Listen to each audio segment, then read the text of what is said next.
but that requires the assumption that the tuff started out flat lying. Okay, now right here, this tuff is dipping, say, about 50, 55 degrees that way. So we could just start off with an assumption that this rock has been tilted 55 degrees that way. And what we're going to find out is that's wrong.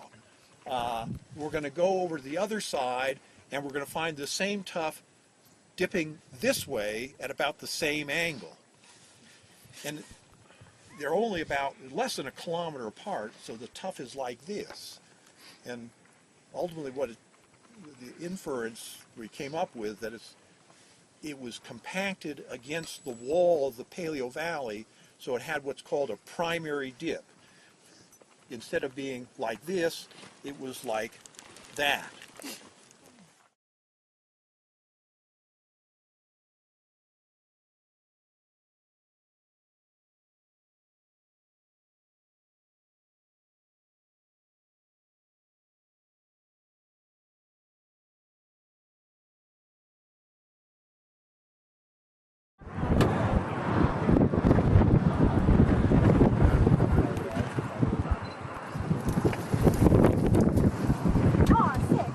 I'm totally gonna copy that. You can steal up with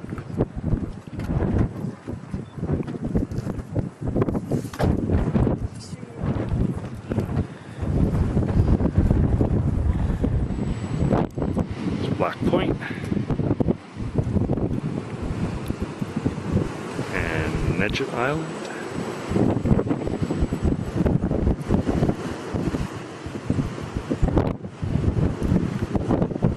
And that's Paua Island.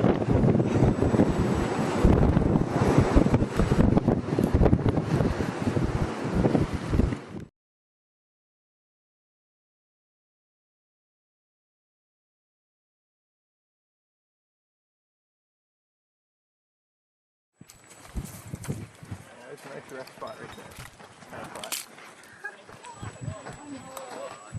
Oh yeah. A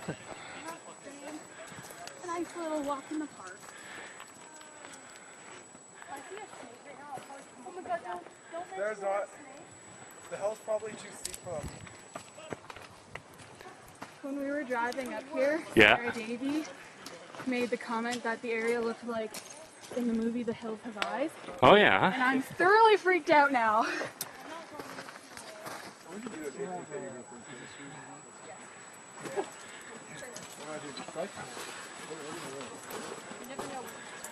It's not working.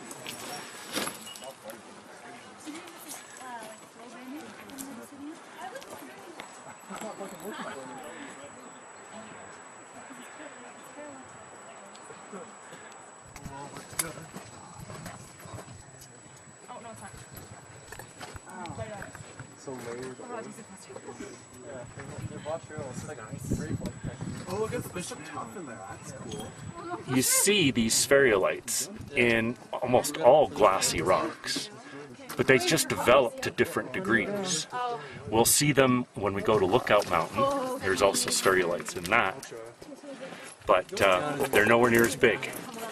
So for some reason, here at Glass Mountain, we get these huge spherulites forming. Okay, so this is some brecciated mahogany obsidian.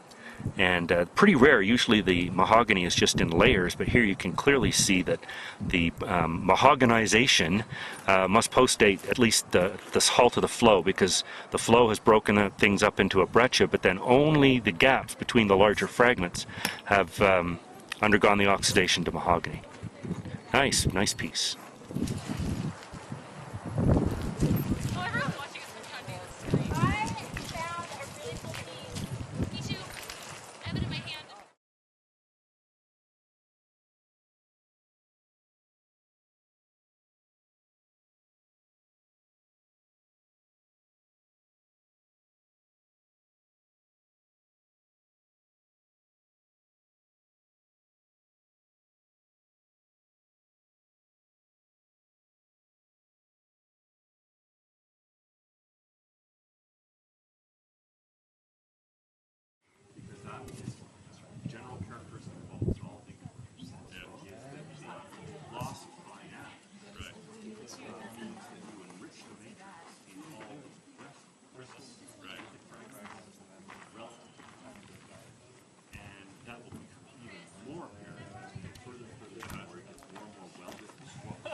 actually up Well, the road a these little apparently ways are below it, so don't worry about that for now. some We'll go sort back of and look at that when we're done. vent So now we're heading, gas as pipe. we walk down the road, we're heading deeper and deeper down into.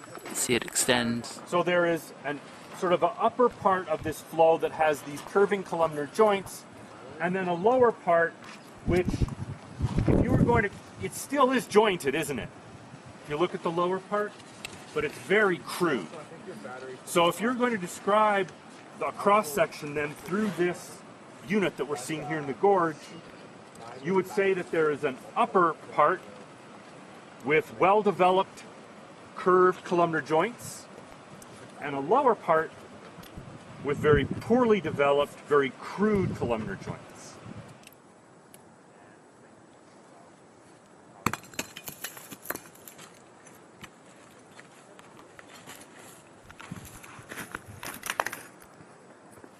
See my head so it can look bigger than it really is.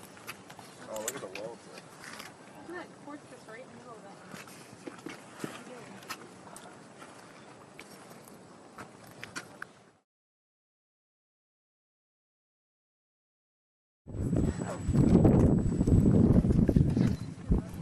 Although that might come out. Very fitting for the place that we're in. Wow, I'm going to drag it. Oh no. Looking good there. Quite the abrupt change. Exactly. These are degassing pipes. You can see all of them there as volatile streamed out through the pyroclastic flow. So the interesting thing is that Hot Creek is open again for swimming. And we're just right down by the edge of the creek, and here's a silica sinter deposit.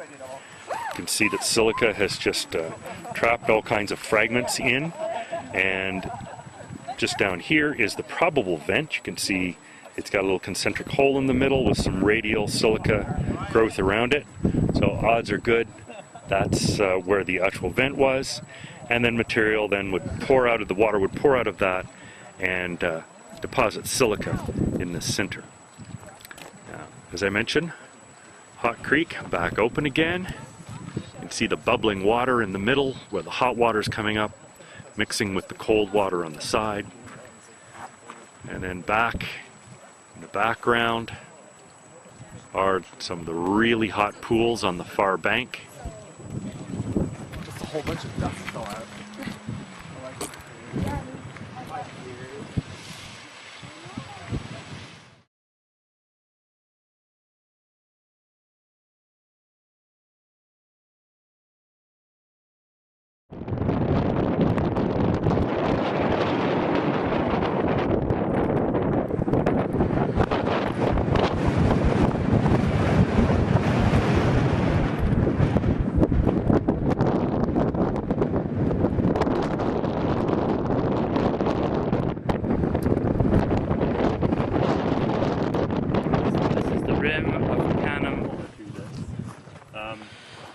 Formed the ring, and then the plug got placed in the middle.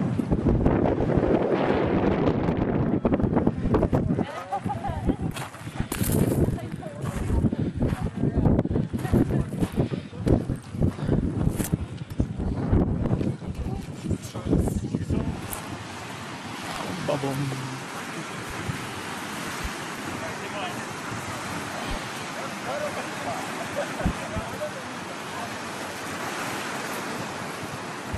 You can smell basically borax in the air.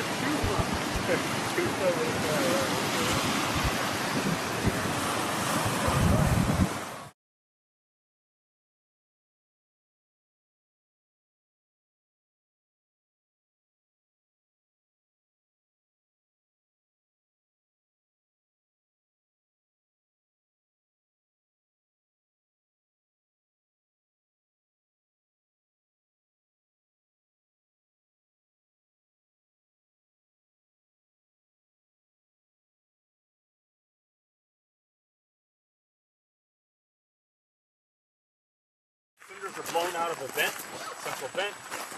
Winds carry them in direction, generally lay them down in a fairly, well, in a conical form, so generally dips are always going to be away from the center, outward. What else do you see in there besides simple cinder blocks or bombs? That's right. So we've got large fragments of rock up there. To determine whether they're blocks or bombs, we'd have to go bash them open and see if it's actually lava or whether it's some kind of country rock. If you look up where the road's going, you see that little white nub in the far background? Oh, yeah. Whitney is actually in back. Oh. And that's the top of Whitney just sticking up. And so you can't see it actually from the Owens Valley. It's set back in a little bit. So the road takes you up to around, I think around 10,000 feet, and from there you do the rest of the hike, or climb, or whatever you want to call it.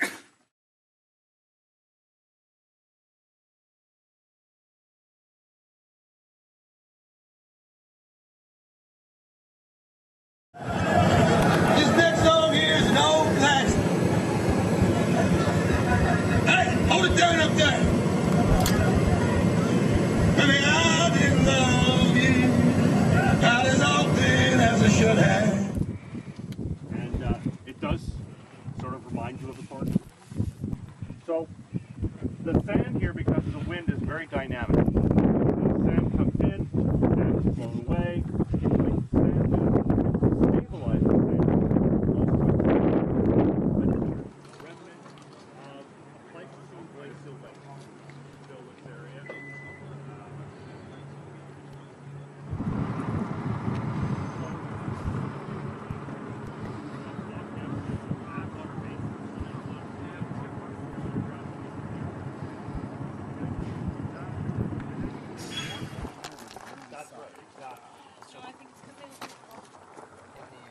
It says in the morning if it has been pressurized, it's the salt crystals that almost look like the old band are actually off. Oh, yes. Also, it would be quite difficult to involve.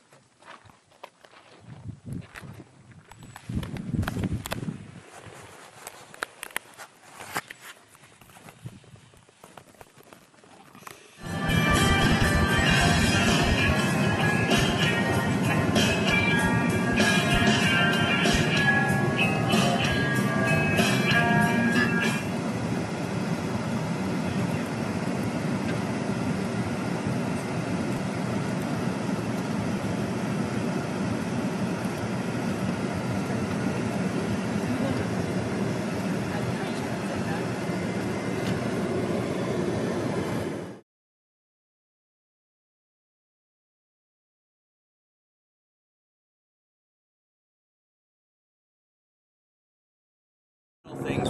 Most of what we're going to be talking about today is relative to the southwest Nevada volcanic field. That volcanic field was active between about 15 million and 9.8 million years ago. So if we sort of just look off to the north here, actually this is a better view because we're looking perpendicular to the sun and not directly into it from where we were at the gas station. I was entertaining just having this chat begin there. But many of these rocks we see along the hillside here are rocks from the southwestern Nevada volcanic field. Those when we're up on the side of Yucca Mountain later on, but this is sort of just keeping you oriented of where we're coming down and through. Again, if you look off to the north, there up to the Grapevine Mountains and across the edges of the Funeral Mountain. Pink up in here. So it's the lighter colored ones up in here. So again, at Yucca Mountain proper, which would be in here, this is the small piece of Rainier Mesa tuff that is there. And there's a couple of other pieces. We have a more detailed map that we'll take a look at when we get down at the bottom of Yucca Mountain.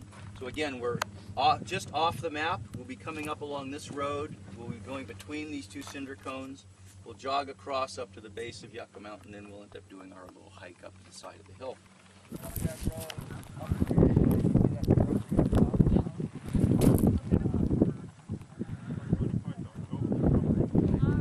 This level of bush speak is crystal pores the high silica rhyolite with very few crystal fragments in it. Crystal rich is 5% and greater. Actually, it's really 10% and greater with the transition zone down at the very bottom. And so this is a division that was used throughout the Nevada test site. So that's the crystal rich and crystal poor members. Most people, when they are mapping in these kinds of rocks, they may stop there, right? But because of the details needed here for this particular project, we had to go to the zones. Now again, in the literature, volcanological literature, they'll talk about zones. And they'll talk about zones of crystallization, they'll talk about zones of vapor phase mineralization, they'll talk about vitric zones, things like that.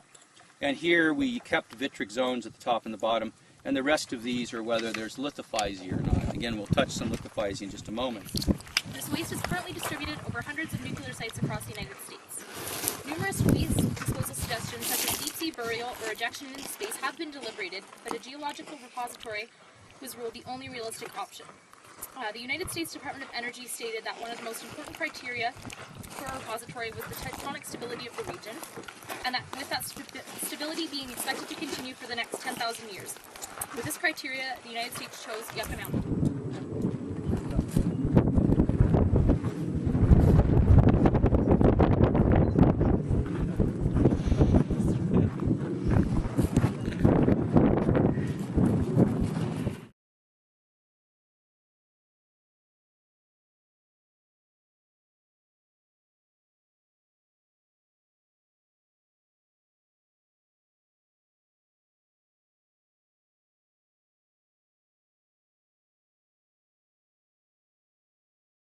I didn't realize I was getting a lot of reflected sun on my face yesterday.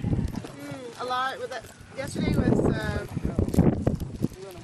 very, very sunny filled day.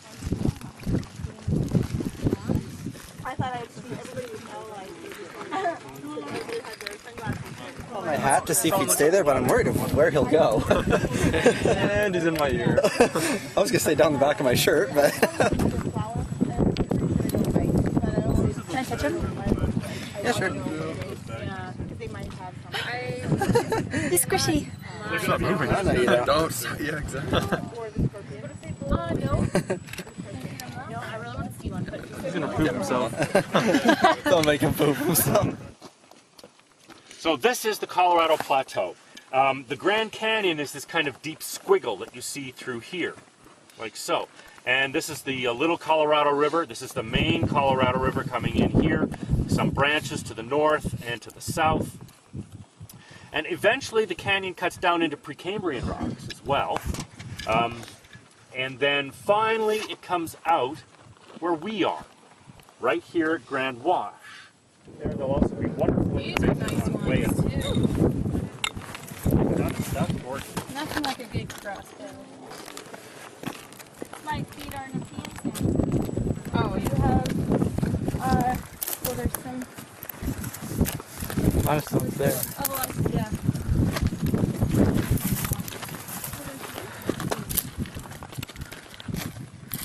Yeah, right here. Oh.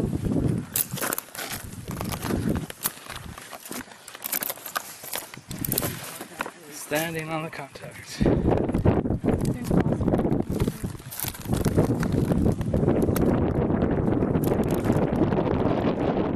Yeah, it's transitional. Oh, look at you.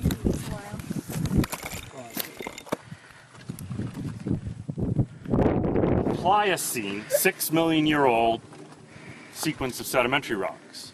This is the same sequence that we sat and had lunch at, the Hualapai limestone.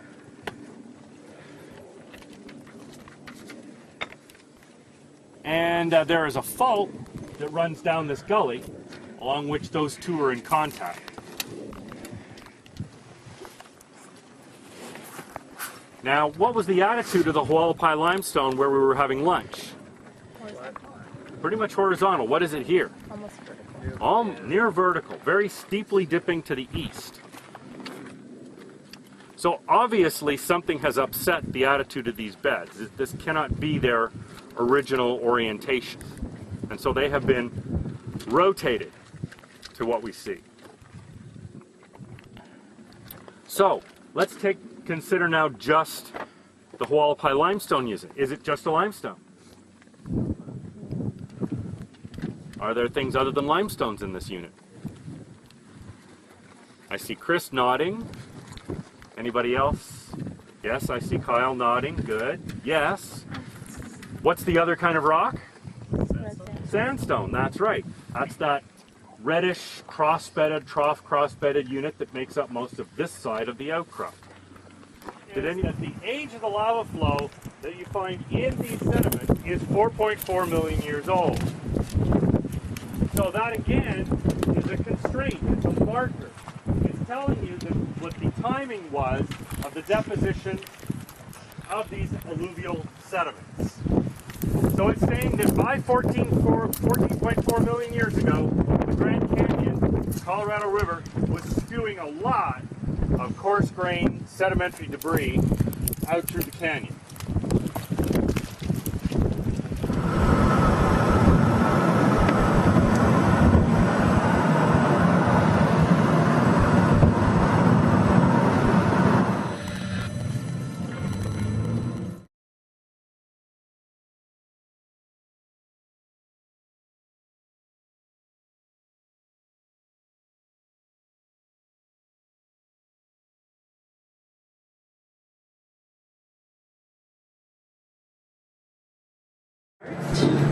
Let me show you on our diagram where we are. We happen to be right here in what we call the Nevada Inner Diversion Tunnel, one of the 4 tunnels they use to move the Colorado River off of its natural course and direct it around our construction site. These tunnels are about 4,000 feet in length, 50 feet in diameter, once they were lined with this concrete that you see around you. So we're in a tunnel that actually had water coursing through it during the construction. Dam in the western hemisphere. Hoover Dam stands 726 feet tall and stretches 1,244 feet across the top, but only 78 feet across the base. It looks somewhat like an upside-down pyramid. This massive arch-gravity structure contains 3,250,000 That's enough to create the Tonopah Highway from San Francisco to New York City.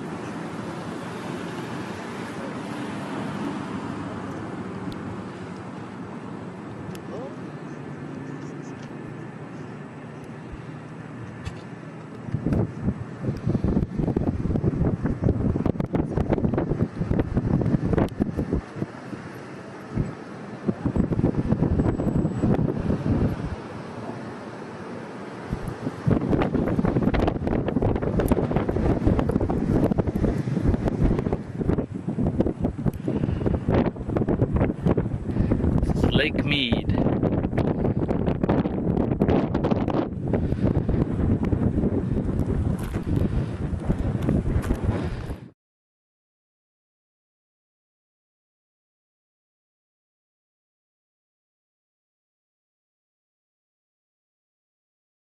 Which is amazing because I got really drunk last night. Well, we got them buying those rum and cokes, and those were strong rum and They were $10 rum and coke. Oh, I think, yeah. best to put I could taste the rum. I know that. Yeah, I was already drunk enough that I shouldn't have been able to taste that rum. There was a lot. The bartender was pretty good though. Yeah.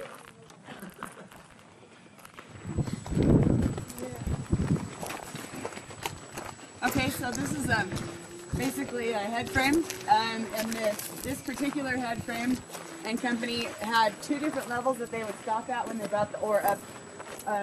They would stop on this level here where we're at, and then if you look across there to the grizzly, you can see the upper level as well.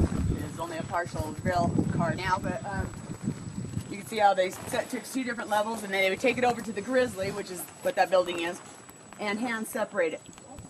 The rock you see out here is what they consider to be waste rock, and you can see on kind of out the side there another area where they would dump out the waste rock as well as just kind of toss it. And they would take what was good ore, and there would be a train backed all the way up to the edge of the mountain here. They'd throw in the good stuff, obviously, toss out the waste rock. Level angry the night before at the bar or something because he could easily kill you when he threw a big old rock down on your melon when you're on the lower level. So kind of a crazy system, but it was effective. So like I said, all hand separated. So you guys kind of check that. And it's safe, I promise. I think that being down here under the grizzly gives you a really good idea of how it was working, how the things slid down in different locations. I also like how it has the makeshift little ladders on the sides here with makeshift little crow's nest or something up here, which probably had some skinny little 13-year-old boy up there unsticking any rock that got jammed up or messed up in there. But as you walk out, you can also see how the waste came out this direction. There's other chutes as well. Last year, they were firefighters. They were city firefighters, and then in fire systems, they were out here like wildfires. There's a guy in there. He had been a good 6'6". Right? Just like at the Desert Queen, they had a very similar system here. It had two car running.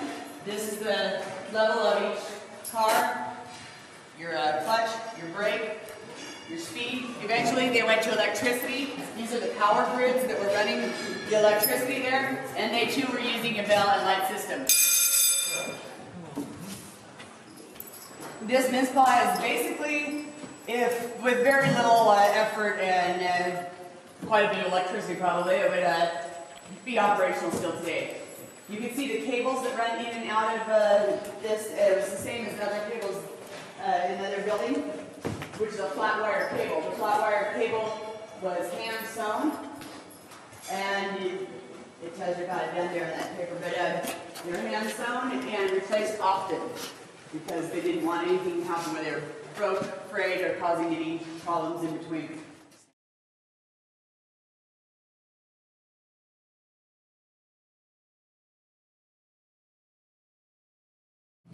And you can tell when we walked across the stopes that they'd mined these very planar things.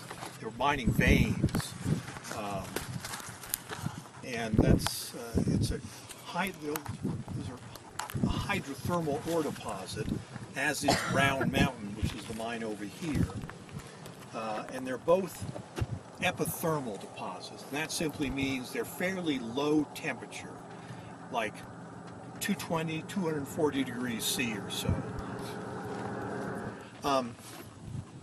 But Tonopah, they were mining veins, and those were fairly narrow quartz veins with the gold and silver in the veins. And along with it, you know, the lady mentioned that they had copper and lead and zinc.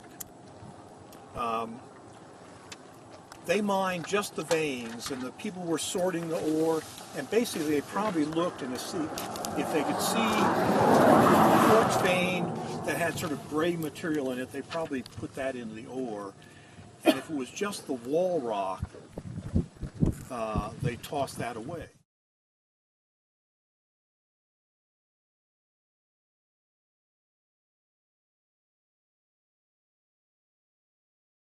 Non-welded, or poorly welded at least, base. Yeah.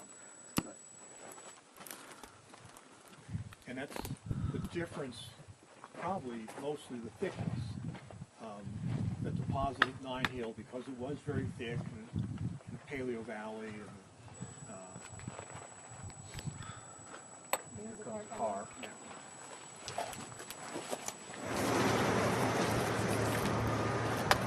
Okay, now this is the Tough Campbell Creek. Now the name, it doesn't matter at all. It is 28.9 million years old. The Nine Hill Tuff is 25.3 million years old. So in other words, there's 3.6 million years between this tuff and the overlying tuff over there. And this is somewhat similar to the Nine Hill Tuff. They're the two most extensive ash flow tuffs that we know of in the Great Basin. And this also shows a very sharp boundary between the devitrified, densely welded tuff and the lower, at least partly glassy and not so densely welded tuff. But other than being very extensive, this is sort of a typical ash flow tuff with a nice welding and devitrification zoning. And this is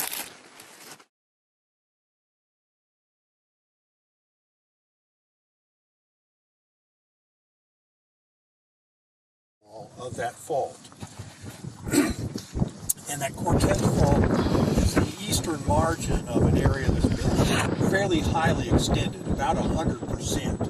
The Caetano caldera is then cut by a whole series of west dipping faults that cross here, that tilts everything to the east and repeats it over and over again. And that really makes for an ideal situation to see the overall geometry, structure, igneous rocks of the caldera. It's the Bear Cortez site.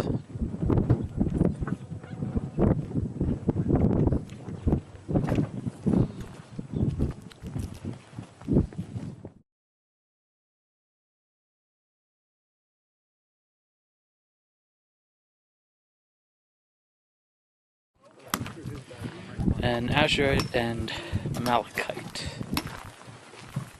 showing.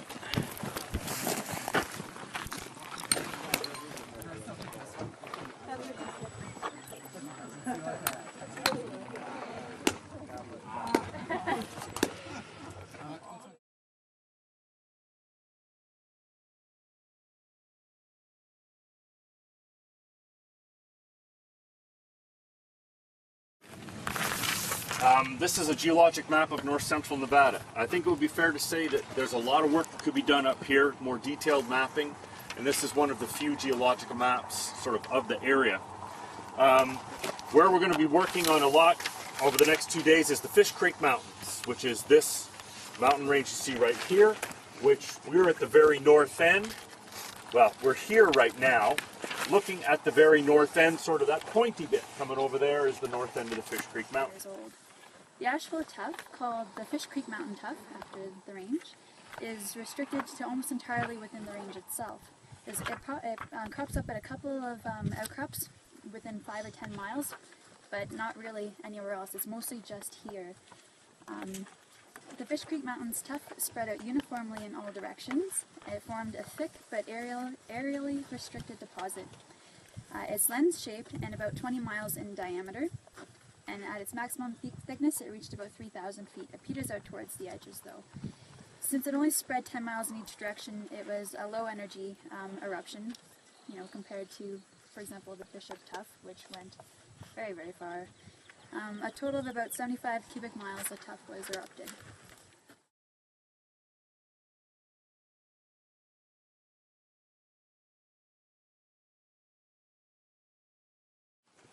Yes, that's right.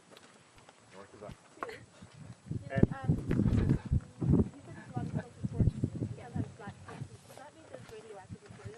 They're not sure. That could be one of the reasons that Vicky suggested in this paper that it could be.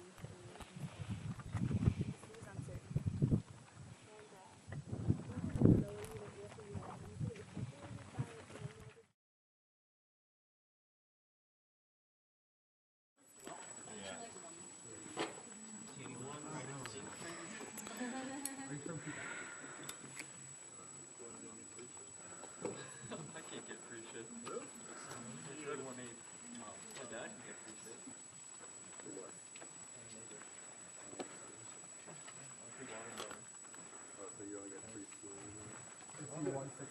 Number one. Okay, lithic fragments. Number two. And which of them is the more abundant, or are they around the same? Pumice is a little bit more abundant, but there are a hell of a lot of lithic fragments in this, right? So, describe the pumice. Two different colors. Two different colors. Everybody noticed that. You should have noticed that there was a gray pumice and a white pumice. Did anybody see any other kind of pumice? There's a mixture one. Pinkish color on some. A mix between the two? A mix between the two. A number of the pumice fragments, particularly down below, I don't see quite so many. Well, I do see a big one right in behind Tara. It's got sort of a whitish rim and a grayish core. Some of them actually have layers in them, white, gray, white, gray. So if this is pyroclastic, remember we were talking about welding. So what degree of welding would you put on this? Poor to moderate. Poor to moderate. I mean, it does have some indurations, but a lot of the pumices are round, and again, there's a lot of the pumices, even the more or less rectangular ones that are sitting upright. The pumices are very friable. They still look somewhat glassy, a little devitrified. So this is generally poorly welded. And the other interesting thing, the pumice, any crystals in it? No. And the interesting thing is that the description of the Fish Creek Mountains tuff is, I think, generally that it's fairly crystal rich, right? And so, if that's the case, if most of this tuff is supposed to be fairly crystal rich, and yet the pumices here have no crystals, thinking back, in fact, you should all be thinking about what we talked about yesterday. Chris went through just a great story about zonation in magma reservoirs, and magmas being crystal poor and where they are, and then crystal rich and when they are. So if the pumice here, which our presumption on all of this is the pumice represents magma, real magma, and that the rest of the rock has ash and small rock fragments and some larger lithic fragments in it. So we can trust the pumice. So what is the pumice telling us then about the magma reservoir and the magma type that was being evacuated at the time that this part of the Fish Creek Mountains tuff was being deposited?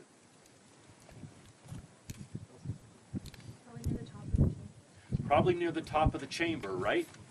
Thinking about zonation of the chamber, the top part being relatively differentiated and evolved, but crystal poor to some extent because it's got high volatile content. Volatiles tend to stream up towards the top, and so that suppresses crystallization to some extent.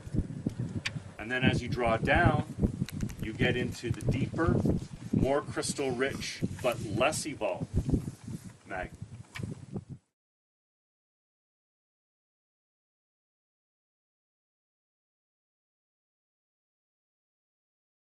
This general slope. What the salinity changes? Big change in crystallinity. But where are the crystals in the rock? In the matrix. Are there any crystals in the pumice? Not a single one, right? And so what was the characteristic then of the lower part that we were looking at before we came over and started up this slope? No crystals at all in any of it, either the matrix or the pumice.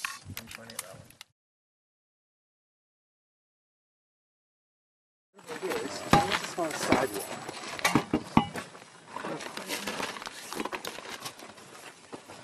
It didn't go right away. It's the same thing as last night. You know, it's a slow leak. We ran over something. Slow leak takes a couple of hours, 3 hours for it to actually lose all its energy. No, I work on them. Okay, 1, 2, 3. Okay, 1, 2, 3. Wait, we got it from all over the place. Sure. I want to see a big, the big one. Those? Oh. Now all the ruts are from Hi. Hi. How do we get back in? Yeah, you might want to get back there. Oh, we don't get There we go. Give her.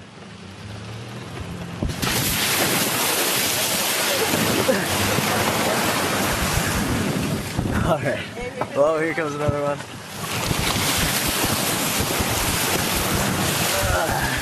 Alright. Check this picture out, Daniel. It's got a little bit of mud on it.